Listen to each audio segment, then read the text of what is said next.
Sa ibang balita, nilinaw naman ni Department of Interior and Local Government Secretary John Vic Remulla na hindi pa naaaresto si Senator Bato de la Rosa gaya ng mga kumakalat na balita na ito ay naaresto na. Ayon kay Remulla, wala pang pag-aresto kay Senator Bato at hindi totoo na siya ay nahuli na. Aniya, napakaraming fake news at kung sakali man, ito ay manggagaling sa kanila kung nahuli na dahil sila ay nananatiling transparent sa kanilang trabaho. But as of 6 o'clock p.m. last night, there's been no arrest for Senator Bato. Okay. There's been a lot of speculation na nahuli siya and he's being whisked away to the Hague. Hindi po totoo yan.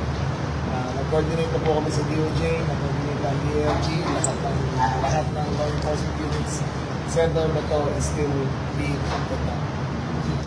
Sinabi rin na ni NBI Director Melvin Matibag na wala sa NBI si De La Rosa kung kaya't hindi niya masasabi na ito nga ay nahuli na.